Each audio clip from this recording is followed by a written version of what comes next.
Friday, everybody, and welcome into Super Regional Baseball. Well, we still have another sleep before we get into it, but hey, heading into Super Regional Weekend, Tennessee at Southern Miss. The Volunteers Super Regional bound for the fifth time in program history, third straight year, and previously the Vols are 2-0 in Super Regional play on the road, so keep that in mind. I'm Eric Cain, Volquest.com. This is The Porch. It is brought by our great friends. I'm going to say best friends. Our best friends, Spivey King and Spivey, LLP, Matthew A. Spivey, J. Matt King, and Richard A. Spivey. You got a problem, let them find a solution for you, TN Trial and Lawyers. They specialize in criminal defense, family law, and personal injury. You can always give them a call for a free consultation at 423-245-4185. Couldn't do this without them. It's been so much fun all season long, and I want to thank them so much. Also, I want to give them a shout out, all right? So the Spivey kids, you got Mabel, Miller, and Miriam, wife Rebecca, okay? The King kids, Mason, Lillian, and wife Sarah. Those families absolutely locked in, dialed in, ready to roll for the Clemson Regional. They watched every single pitch. They watched every single out, just like you and I did. And a special shout out to Mason, who was battling strep throat the entire weekend, but battled through, gutted it out, and would not miss a pitch of Tennessee baseball. That's a memory that he'll never forget. And so wanted to give a shout out, as always, to Spivey King and Spivey LLP and those families that are the backbones to those gentlemen that run the show. So shout out to you guys, and hopefully there'll be more memories here this weekend as well, as Tennessee heads down to Southern Miss. All right, that's what we're going to talk about. Tennessee Southern Miss preview this Super Regional play. VFL Luc Lipcius, he'll be on in 15 minutes, as always, to give us his thoughts and his breakdown of the matchup and everything that he's seen. But let's go ahead and start with the big topic of the week, right? Of course, I'm done. I'm tired of talking about it by now. I understand, we got to talk about it on the show, and I get it. You want to hear from us as well, but we've been talking about it all week. Super Regional play gone down to Hattiesburg instead of Knoxville. I mean, just saying that sentence, and again, I keep saying I don't mean to be disrespectful, no disrespect. At some point, it comes off disrespectful, so I'm not trying to be, but I mean, come on, like, Knoxville, an easy place to get to, obviously an accommodating ballpark. It's beautiful. There's things to do in this city. Tennessee is deserving. Tennessee came out of the Clemson Regional, which is the higher seed. Tennessee's baseball playing resume, you play to win the game. The resume was much better than that of Southern Miss. I don't quite understand it. Again, Southern Miss is not an undeserving host. They are 100% a deserving host. They've had a good season. They're good ball players. They're going to give Tennessee everything they can this weekend. It is going to be a ruckus environment. It's going to be a great college baseball scene down there. I promise you that. And they're a good baseball team, and they are very capable of winning this series. So they are not an undeserving host. But fact of the matter is, they were 1-3 against SEC teams this year. Their RPI not significantly worse at all. Just a couple of slots behind Tennessee, but with regional hosting spots so concerned with RPI, and go look up who all hosted a regional, and go look up where their RPI was. There's a direct correlation there, right? Tennessee's RPI was better. Obviously, playing in the Sun Belt means Tennessee's strength of schedule was significantly better. If you look at resume and resume alone, it should have went to Tennessee. But there are other factors into this, okay? There are other factors. There's accommodations. Obviously, both ballparks can accommodate each landscape in terms of hosting a super regional. Okay, here we go. I was trying to hunt down an email. I apologize. Both ballparks can accommodate a fan base, can do a super regional. Both ballparks hosted a super regional last year. Both ballparks hosted a regional last year. The ballpark at Southern Miss is slightly bigger, but there is significantly more room for standing room only. And you're going to see that on television this weekend, okay? And so I think that had, something to do with it as well. Also, though they don't, and I've tried to stress this the last couple of weeks, I understand that there's no formal seeding after the top 16 overall seeds. I get that. But guys, there's a priority list. There is.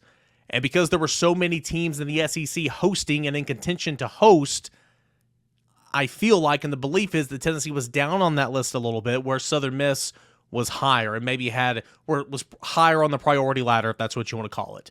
And I think that's a big reason why they got sent to the Auburn region and Tennessee got sent to the Clemson region. Auburn was 13th overall seed. Tennessee was Clemson was 4th overall seed. But more than anything, And I think this is truly what made it or broke it. And this is not just my belief. A lot of people I've spoken to that are a lot more knowledgeable on the subject than me. And I don't mean to come off as, this is very much what a Tennessee fan would say and everything. And I'm trying, to be professional and everything. But at the end of the day, sometimes it's about who you know. Whether it's you're on a committee, whether you're going up for a job, whether you're trying to, whatever the case may be in walk of life. Sometimes it's about who you know. And there's no ifs, ands, buts about it. There was direct correlation. There was direct connection with a couple of members on the NCAA baseball selection committee to Southern Miss to the University of Southern Miss. Just how life works sometimes, guys. It is what it is. So Tennessee's on the road. It is what it is, right? Tennessee never got a formal explanation from it. Tennessee was preparing as if they were going to host a super regional, but at the end of the day, you're alive and you can play baseball. And that's, for Tony Vitello, that's all you want. You want to go play baseball this time of the year, and Tennessee is going to, be able to do that. We will see exactly if this happens in terms of once we get to the ballpark on Saturday and we see the active roster. But and talking with some people, I do think there could be one change of the active roster. Remember, for postseason play, in between rounds, you can change your roster. You can't do it. You can't play Saturday and then change it on Sunday, right? It's not Major League Baseball kind of follows the same pattern, but in between rounds you can change and make changes to that active roster. I think Jake Fitzgibbons might not be on the roster this weekend. You could bring up Andrew Binke, who is a fellow left-handed pitcher. Remember, Tennessee only has 3 or 4 that can pitch. You could bring in Andrew Binke, a freshman who could take his spot as a left-handed pitcher, or you could go another bat. Maybe you don't need as much pitching for a 3-game series, whereas, in Hoover and, regional play, you need all the arms you can get. Still going to need arms. That's still going to be, the biggest thing in this ordeal, in my opinion. But you can maybe swap out an arm for a bat. And so maybe Jake Kendrow. Kyle Booker was not on the active roster, but he'd be a guy I'd love to have on my bench. Truth be told, he's a good defender and a good base runner. And he can run into a fastball every now and again, but he hadn't played in forever. So we'll keep tabs and see if that roster move is made. But I think that might be one of the only things, if any, and that might not happen in terms of roster, the active roster for this weekend. All right, before we get into Luke, let's take a dive into Southern Miss and exactly. Oh, real quick, let me talk to you about a procedure here. I did email back and forth an NCAA representative for the media, asking them some questions. I asked about the whole, basically the value and the merits. What did they place? Why did Southern Miss get the bid and Tennessee did not? Essentially is what I asked. And they just sent me back the generic statement from the selection committee. Quote, Southern Miss and Tennessee both met the minimum guidelines and their respective bid proposals submitted before the championship began. In situations where a super regional matchup is between equally seeded teams, the D1 Baseball Committee reviews the hosting proposals submitted by each school. The committee decision is based on site selection criteria, including factors such as quality, availability of the facility, revenue potential, and attendance potential. And so that essentially was the quote, the statement rather, that was sent back to me. I also asked about rain. It is going to rain this weekend, right? And, weather changes all the time, but it looks like it's going to be gorgeous here in Knoxville. That's beside the point. Ask about, since the 3-game series is set, or the best of 3 series is set for Saturday, Sunday, Monday, with the College World Series beginning Friday, if rain interferes, can they play on Tuesday? And the media rep said, I can't say for certain what they would decide to do. It'd be up to the host site manager, the NCAA rep that's there, both teams, all that. It'll be a collaborative decision. But there has been games played on Tuesday before, so if they have to, it's not unheard of, if you will. But man, that's a tight turnaround. So wanted to ask about that. And then finally, I wanted to ask about home and away teams. You would think, okay, common sense, right? If you are hosting a regional or a super regional, you are the home team. But postseason baseball, boy, hold my beer, right? It's not always the case. So I ask about that, and in regards to 2 teams with the same seed. Tennessee was a 2 seed in the Clemson regional. Southern Miss a 2 seed in the Auburn regional. 2 teams advancing to super regionals with equal regional seedings. This is how the home and away teams will work. For game 1, the winner of a, wait for it, coin flip will be the home team. The loser of the, wait for it, coin flip will be the home team in game 2. A second, wait for it, coin flip will determine the home team in Game 3 if necessary. These coin flips must both be taking place during the pre-tournament meeting. The traveling team will call the coin toss for Game 1, while the host team will call the coin toss for Game 3 or defer the call to their opponent. Yes, that is how this process works. So hopefully on Friday, I'll get some knowledge about maybe who is the home and who is the away team. So there's that. All right, finally, before we get to Luke, let's look at Southern Miss. Cliff Notes version, and again, I'll have all my previews up tomorrow, detailed look at some of these guys. This is who to be on the lookout for Southern Miss. I meant to put this in the war room, but they've won 23 of their last 26 games. They won the Sun Belt Championship in their inaugural season, knocking off Louisiana 6-2 in the Sun Belt Tournament Championship game. They lost their first game in the Auburn Regional, ran the table, had to beat Penn, the 4th seed, twice, and they did it. It's a good ball club, all right? It's a real good ball club. And their stud is right-handed pitcher Tanner Hall. You probably heard his name already, or if you watched the regional games last week, you know who he is. He is a Golden Spike semifinalist, which is equivalent to the Heisman Trophy in football. He is the Sun Belt Pitcher of the Year. And last year, again, inaugural season for Southern Miss in the Sun Belt, so they played in Conference USA last year. Tanner Hall was the Conference USA Pitcher of the Year last year. So it's just, he's a 2-time defending Conference Pitcher of the Year. He's a first-team All-American by collegiate baseball. That team's already out. On the season, he's 12-3, 2.12 ERA. Really, really good player. Opponents are averaging a 199 average against him. He's named to the all-regional team. Of course, he's first team all Sun Belt Pitcher of the Year. He threw 9 innings against Sanford on Friday. That game went into extra innings. 9 innings where he gave up 1 run. He threw 123 pitches in a game that they didn't win. Turned around to start the game, the elimination game on Monday, starting the game, going 2 innings, 30 pitches. So he threw 153 pitches in the span of 4 days on 2 full days rest. Yeah, and he gets another day to rest because the series doesn't begin on Saturday. Boy, did they catch a break there, right? Tanner Hall is a stud, and I think he's vital to the success overall for Southern Miss. If they want to win this series, their best chance to get a game is in Game 1 with Tanner Hall, in my opinion. Other pitchers that you will likely see in a starting situation. The number 2, fellow righty, and all their pitchers very much similar to Tennessee, heavy righties, okay? Also with Tanner Hall, he is not going to blow you by. He's going to, breaking ball, he tops out like 80, 90 with the fastball. He won't overpower you, but he's got nice breaking pitches. And I know Tennessee struggled with that at times. Their number 2 has been Billy Oldham, 7-3, a 4.52 ERA. Their number 3 is Matthew Adams, a righty, 3-2, 4.95 ERA. A guy that has started before and has been piggybacked by probably their best bullpen arm, Nico Mazza, 5-1 record, a 4.13 ERA. And a guy that they could piggyback along with him is Justin Storm. And we saw Justin Storm pitch last week in that regional title game. He was incredible. His numbers on the season, 6-2, 2.61 ERA, 28 appearances, easily a season high for that ball club. He is a good player. What else? Let's see, Will Armstead is also a righty out of the pen. Storm is a lefty, by the way. But Will Armstead is a righty out of the pen, one of their better bullpen options who can also start if needed. He started a game in the conference tournament, 2-0 on the year, 1.80 ERA. So, again, their pitching's pretty solid. They've got Tanner Hall, who's a stud, Justin Storm, who's a stud, and Will Armstead out of the bullpen, who's a stud. Storm also out of the bullpen. But then their other starting options, I mean, sure, the ERAs are in the high 4s, but they're not horrible, right? Like, 4.52 ERA, 4.95 ERA, 4.13 ERA. It's a pretty solid club overall. And then let's look at the bats.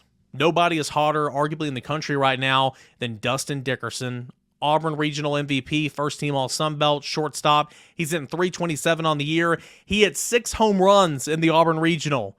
Wait for this, 6 home runs in the Auburn Regional. He hit 4 home runs during regular season play, so 10 home runs on the year. But prior to this year, he hit 2 home runs in 3 seasons. And again, the dude hit 4 in the regular season, then 6 in a span of 5 games.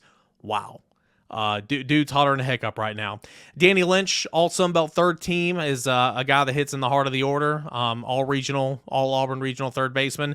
256, 13 homers, 52 RBI.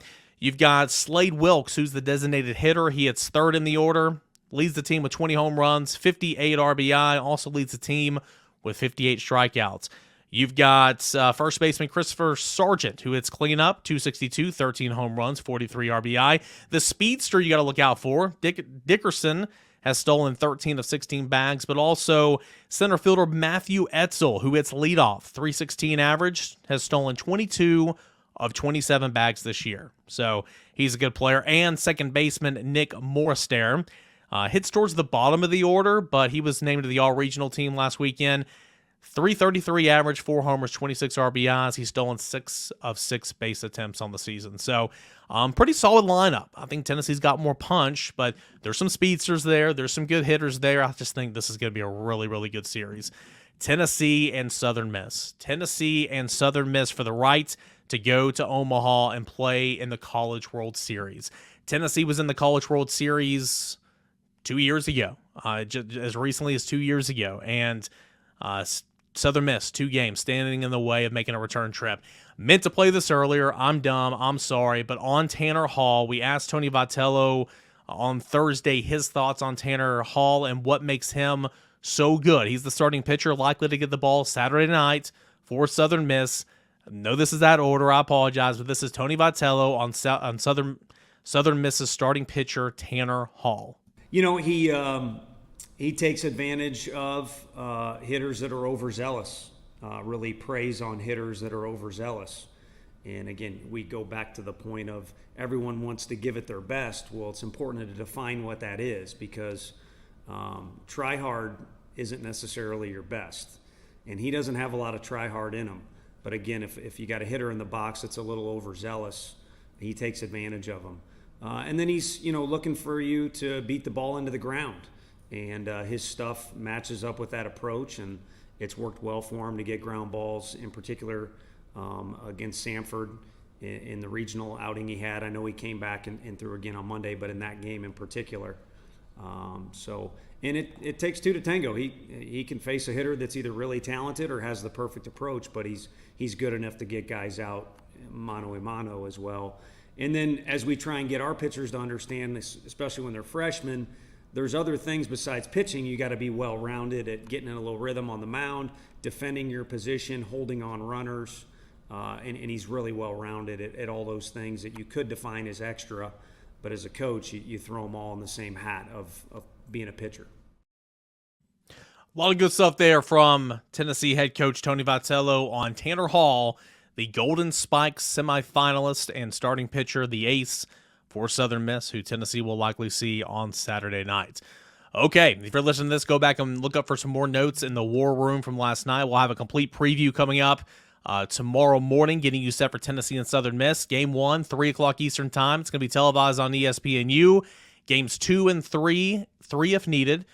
Those game times and TV destinations will be made available after each of the ensuing games. So that'll be available shortly after Game 1 concludes. And then Game 2, if needed, that Game 3 time and TV destination will be made shortly after if needed. So big weekend coming up. If you're going to the game, safe travels, everybody. Have fun, and we'll see if Tennessee can go to Omaha. Let's meet you there. We'll see you there, right?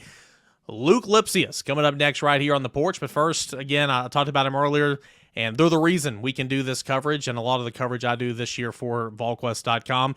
It is thanks and brought to you by Spivey King and Spivey LLP. Problem? Let them find a solution for you. It's T&N Trial Lawyers specializing in criminal defense, family law, and personal injury, examples of which could be DUI, homicide, assault.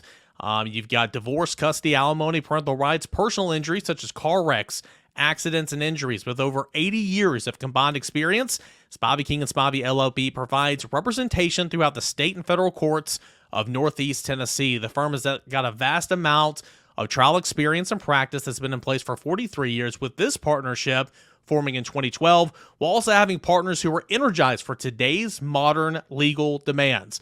Practicing primarily in Northeast Tennessee, the Tri-Cities of Sullivan County, as well as Hawkins County, Washington County, and surrounding areas, the firm has won multiple awards for attorneys who are rated by super lawyers in the Mid-South with real trial experience.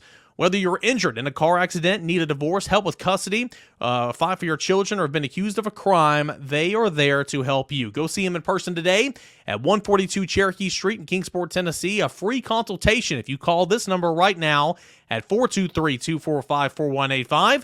And as always, you can go visit them online at Spivey King and Spivey, LLP.com. Luc Lipcius coming up next, right here on the porch. Luke, Super Regional time. Third straight year, Tennessee is back in Supers. It'll take on Southern Miss. First and foremost, how exciting is that now as a fan of Tennessee baseball, obviously a former player, to see Tony Vitello and the boys back in some familiar territory? You know, it's absolutely incredible. At the start of the season, if you asked me if we were Supers bound, I would have told you yes. Halfway through, I would have said no shot, and now we're back to yes. So I think it's what everyone expected going into the season, and then we had that little turnaround in the middle, you know, and so it's where we belong. With the way Tony's run the program, he's doing such good things to it. The talent there is unbelievable. I think we've mentioned throughout this whole podcast that Tennessee has the makeup to make a deep run in the postseason. You know, this is just another stop along the way. But just the fashion in which they did it, too, is incredible. That regional was so exciting. But I'm so excited for them to see what they do with this opportunity. I think they got a great draw, minus having to play on the road for that Super. But all in all, a great opportunity, and super excited to see what they do with it. Yeah, I want to ask you about that draw here in a moment, but you kind of mentioned, the ingredients have always been there. And it was almost like you saw it work out to perfection last weekend. Like they threw A.J. Russell on Sunday at the very end just to get him work. I mean, he was ready to go for Monday if needed. Cannon Sewell could have finished that ball game. I think Seth Halverson could come back and pitched on Monday if needed. I mean, arms upon arms upon arms. And then, of course, the bats came alive. Christian Moore was incredible. Zane Denton, some clutch hits. But that 14-inning thriller, how about that? And the stage that they won that in front of a home crowd that was just wild. I mean, it felt like Tennessee could not win that game a couple of weeks before that. But that just shows you how much it's grown and matured. Yeah, the regional, you know, they've been playing really well towards the end of the season. But even the regional felt like a new and different team. They just, like you said, the pitching plan was executed to perfection. They still had so many arms, so many options. The bats, of course, came alive, getting timely hits, people leading off innings, good ABs, the whole 9 yards. But I mean, just the scene was set for that game. You know, you got a rematch basically of what happened in the fall with football, you know, Clemson, Tennessee, orange versus orange, whatever, all this hoorah. And to do what they did they played well the whole game. Clemson starting pitcher, amazing. I think he's going up for that two-way pitch or two-way award or whatever it is. Dolly pitched his butt off, you know, just a great overall game. And then to be down to your last strike after, let's even just start in that 9th inning. You know, you get two fairly quick outs, single, and then to be down to your last strike and Denton do what he does, you know, you go up 1, they end up coming back in the bottom, which kudos to them. That's what good teams do. And then there was that whole mess in the 10th or the 11th with the double play. And then, of course, we end up going ahead and, you know, going on and winning. But it was just an incredible game and such a confidence boost. Whoever won that game inevitably was going to win the regional. And I wholeheartedly believe that. But just some more confidence that you can win on the road. I would expect nothing less than to see us in black on Saturday nights. And it's just great for the guys. And, you know, that was a Tennessee nail biter like we've seen in 2022, like we saw in 2021. Of course, they're still going to get compared to them, but I think it's just amazing to see them coming out of that regional on top and the way they did it even better. Chase Burns. I mean, what more can you say? You come on, Dolander pitched his tail off like you mentioned. You got to go get him. And then to have a guy in the pen, and it's been this way for a couple of months, I get it, but to have a guy in the pen that can throw as hard as he can and has stuff like him and went on and threw a season high out of the bullpen, of course, extra innings, 99 pitches, stones. I mean, it was huge. And you mentioned the 10th inning where essentially he just tells Tony V, go back in the dugout, I got it.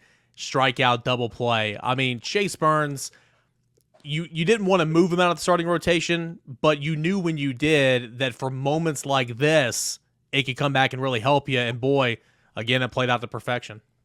Yeah, he is such a great piece to have in the back of the bullpen. When other teams see him coming in, and I know this because I've played against guys like that, you're just like, holy crap, like, what are we going to do? It's just Yeah. that presence he has. Everyone knows what he can do, and he just does it. And yeah, the fact that he can go as long as he can, again, is just so critical in the postseason where pitching is so important, and just the way you manage it. And the fact that he goes out, throws 99 pitches, gives up just the one run, absolutely amazing. He's such, is just so electric when he comes in the game because you know something's going to happen. It's just so wild to me that Tennessee used 3 pitchers for a 14-inning ball game. I mean, you talk about setting yourself up for Saturday and Monday if needed. Just 3 pitchers in a 14-inning ball game. Do want to ask you this. You've been in many, many dugouts, been on many, many teams. You've been in this program the last, 10, 12 years or whatever. Baseball players are unique as in, like, they turn on a personality. You kind of, they're so, each player's different sometimes, each team is different, but your personality really shows. And so what's that line to where, I mean, I'm going to be honest with you. Andrew Lindsay went to Tony Vitello last week and say, hey, give me the ball on Thursday. I'm going to pitch, or Friday, and I'm going to pitch. And, he went out there and pitched and did well. Chase Burns said, Tony, go back to the dugout. This is my game. And Tony's like, okay, I will. It's not disrespectful. It's competitiveness. What's that line there? Yeah, so, I mean, V is always one to favor competitive over not. Of course, with the reputation Burns has, he can tell them to do whatever. Of course, they're going to make the final decision. But in that instance, we've seen instances where Burns has gotten himself into trouble and gotten himself out. So he earns the ability to do that, especially in situations like that. And you just got to let the big dog ride. It could have also been a, hey, like, this is basically a win-win because if you keep him in, he does well, you ride him, whatever. If you keep him in, he doesn't do well. Let's say we lose the game. You've only burned 2 pitchers that game. Of course, you have burned Burns. And so it's just, that's where the line, and that's where the decisions like that go. Now, on the line of, like, being competitive and stuff, if you've given up 5 homers and V walks out there and you tell him, hey, no, I want to pitch, he's going to say, shut up, get on the bench. But, like, up to that point, nothing much happened besides, of course, the run in the 9th. And so, you have confidence in your guy and you see him wanting to compete. And so for V, he would always favor the competitive attitude versus, like, crap, like, my time's over, like, you're right, blah, blah, blah. If you're fighting for your role, then he's going to put you in. We've seen 2 instances, like you mentioned, where guys are fighting for their role, ending up in good and doing well. You got that good karma with you when you do fight for something that you want to take. All right, we're going to get to Southern Miss here in just a second, but Tennessee Southern Miss coming up this weekend in Hattiesburg, going to be a great environment. Know that, but I do want to ask you this too, and it's unique for you because you played on the team last year. You guys, we talk about it all the time. You are the best team in college baseball. It wasn't even close. Number 1 overall seed, all that. Season comes to an end in supers, of course. That's unfortunate, but that's how baseball is sometimes. This team reaches supers. We'll see if they can reach Omaha. But, man, it wasn't easy. And I'm not saying it was picture perfect for you guys, but this team had to go through growing pains. This team had to figure out its outfield, its starting catcher, its starting pitcher. I mean, it had to figure a lot of things out. And I think both are sweet, don't get me wrong, but I do think they're different. This one might be more... Again, you guys worked hard. You earned every bit of it. And so I don't want to say that this one's more fulfilling than that one, but it's just kind of a different series where you guys are both going to the supers, but it was in 2 completely different routes, if you will. Yeah, well, if you won't say it, I will. I think this season is more fulfilling than what happened last season. When you are that number 1 overall seed, especially in the fashion that we did it, you don't want to think it, but everything you do is almost a lose-lose, right? So you win a game, it's like, all right, we expect that. You lose a game, it's like, what the heck? So how can you win? Well, you win. I guess you beat a team by 20, whatever it is. But so the way that they have rallied together, closed out the season well, they started hot in that regional. It is a little bit more fulfilling on the team too, because you see a group of guys that come together halfway through the season and they're like, holy moly, this stuff is fun. Let's keep on playing for each other. Chemistry gets higher, all this good stuff. And also, I mean, I'm a big believer in superstition, karma, the curse of the number one. You know, I think they're poised better to make a deeper run than we were last year, just on a superstitions point of view. It seems like it's never that team you think is going to win it, especially these last few seasons. So I really like our odds. I like what they've been doing. I like how they've been playing. And I do think that they have whatever luck from the baseball gods on their side, knock on wood. And of course, they got the Magic and Tony V and all that talent they got. And as long as Southern Miss isn't wearing black jerseys, Tennessee's going to wear those black jerseys no matter how hot it is, right? Oh my God! If we keep winning, then you will never see us not wear that black jersey. You can ask any of the guys from last year's team. Nobody was surprised that we wore black on either Saturday or Sunday. So yeah, Tony V is definitely the most superstitious one out there. All right. So what were your immediate thoughts? Tennessee does not get to host the super regional. Southern Miss is deserving. I talked about it earlier in the show, but they're deserving and they're accommodating. They hosted one last year as a Tennessee. But the committee chooses Southern Miss instead of Tennessee. Your thoughts on that? And as a player on this team, kind of, you can't think about that. You just got to go play, right? Yeah. So I'm gonna speak candidly. So just in my experience with Tennessee and getting regionals and postseason stuff and all this stuff from the NCAA, it seems like every draw we have is a bad draw, right? So that 2021 season, we got Wright State, which was arguably the best offense we had played that year. We have a really good Liberty team. Last year comes back. We have Georgia Tech, Campbell, two teams that basically lead the nation with us in home runs. And so it's like when I saw that Southern Miss won and I knew it was going to be a flip between both, I was like, all right, they're probably going to give it to Southern Miss just because they want to give us the more adversity than we actually deserve or need. With that being said, I also think last year Southern Miss hosting a super does play into it because we see that they can host. They bring out a really good crowd. You know, let's switch it up. We've already seen supers in Tennessee. I guess we've already seen one in the Southern Miss, but, you know, let's send it to them. As a player, I know from the teams that I played on, if we got sent to Southern Miss, it would piss us off and it would make us want to play better, to be like, why'd you guys do that? It's not cool. We're just going to come in here, roll it through, which I think based on how they're playing are going to be the vibes from this team. Like, hey, you don't get to do that to us and not have consequences. So I feel bad for Southern Miss that they have to deal with that. But also, you know, it's just another challenge on the road. It'll be fun, new atmosphere.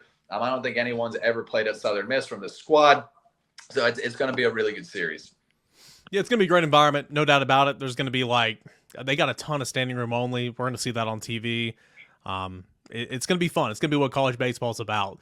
And it would be even better if Tennessee could, silence them, with a series win. That'd be neat. All right, you look at Southern Miss, man, one of the hottest teams in the country. They've won 23 of their last 26.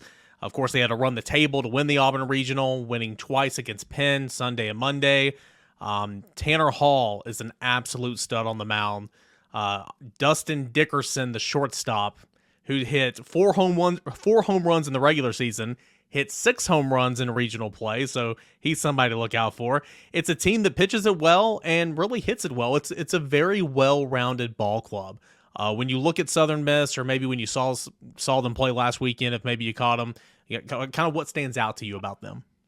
Yeah, well, they're a super regional team. Like you said, they got that one dog and then a good support staff on the mound. And then, of course, they got a guy that player that breaks out in the postseason. There's always a guy or two that breaks out in the postseason. But like you said, they're going to be well coached. They're going to throw the ball well. They're going to hit the ball well. So they're your typical super regional team. And so it's going to be a good squad. I like how we match up just because our talent is also there. We got guys getting hot at the right time. But like you said, it's that Friday night game is going to be electric. You got dog versus dog. And of course they're playing in their home state, but they're a really good team and we'll have we've already played one of the hottest teams in the nation, in Clemson. Mm-hmm. So I don't think we have to worry too much about all that hoorah around it. So it'll be a really good series, a well-fought series, and I think a really clean series. Yeah, that was Tennessee's best defensive performance all year. Mm-hmm. Didn't make an error, multiple double plays, throwing guys out at second base, at home. I mean, Tennessee finally looked like it was playing up to its potential. And coaches are always going to say this, but earlier this week, Tony Vitello was like, we can still get better. And of course you can, but man, it looked clean last weekend for sure. I thought that was one of the big storylines. Last thing I want to ask you, man, I'm not asking for a prediction because we're not going to do that. We did that earlier in the year and it didn't work out, but give me somebody that's going to be a dog this weekend for Tennessee. I forgot who you said last week, but they were all dogs. They were all dogs. Somebody who's going to be a dog. It's tough to make a prediction like that. I think Simo keeps on doing what he's doing. I think he's the type of guy that feeds and thrives off of the emotion and the pageantry and all that good stuff. So I think we'll see him keep on going out. And then I think Dickey is going to be the Dickey dog. Those are my two predictions. Hopefully they don't let me down. And of course, I want Burke to do well, but that's more of a personal preference because I love watching him hit like 500-foot homers. Real quick on that, man, had 3 hits in Saturday's game. They lifted him for a pinch runner as they should have. Mm-hmm. Get speed on there. He represented the tying run. They didn't know the game was going to go 14 innings, but he had a throw to the plate, got somebody out. He had a good scoop, I believe, for a double play. He had 3 hits in that game, which was awesome. Very frustrating night on Friday. And then how about Ethan Payne coming in, playing first base, and in that 4-6-3 double play to get him out of the top of the 10th, he had to stretch back up first baseman. That was some good baseball from Tennessee first baseman on Saturday. Yeah, and so the way he's trending, and this is all just me speaking baseball kind of. Yeah. If you're getting out of a slump, it doesn't happen by hitting homers. It happens by having good at-bats and contributing. That I like to say it builds your karma, and then you go off. And so what we saw from Burke Saturday, Sunday, where he's not lighting up the scoreboard, whatever, he's getting singles. He is driving in runs that we need. Even on Sunday against Charlotte, he had that's RBI sac fly. I think it made the lead 2 or 3, whatever it was. But at bats like that you can be confident in, and that you can carry with you into a series like a super regional to where you can break out. So I'm hoping for good stuff. I think we'll see a lot more confident swings from him. But yeah, then Payne, of course, everyone loves him. He's just a downright grinder. So whenever he gets in, I want him to do well. And that stretch was awesome, just what we needed. That was awesome because I didn't think he'd be on the active roster. And not only was he on the active roster, he played a major, put down 2 sack bunts as well. I mean, again, love postseason baseball because you just never know where you're going to get it. You never Luc, know. Appreciate it, man. Thanks so much. Hopefully, we'll be doing this again next week, going to Omaha, and we'll see what Tennessee does this weekend, all right? Yeah, it's going to be exciting. Hopefully, we'll be talking again. All right, Luc, appreciate it, man. That is VFL Luc Lipcius, home run champion of the Tennessee baseball program, former Tennessee first baseman, and co-host of The Porch with Eric Cain, brought to you by our great friends, Spivey King and Spivey LLP. All right, that's going to do it. I'm excited to watch some baseball. I am. I am not excited about getting in a car and driving 7.5 hours. But I am excited about baseball. I'm not excited about rain. So maybe we'll get to see some baseball in between raindrops this weekend. Whatever the case may be, a chance to go to Omaha. 2 games stand in the way between Tennessee and Omaha, Hattiesburg and Omaha. That is the Southern Miss Golden Eagles. Follow all the coverage at Volquest.com, at Volquest_ on 3, and at _Cainer on Twitter. Can't thank you guys enough. Can't thank Luc enough, and can't thank our friends Spivey King and Spivey LLP enough. Give them a call today for a free consultation if you have the need at 423-245-4185. Appreciate you guys as always. Stay safe this weekend if you're traveling. Thanks so much for listening to The Porch.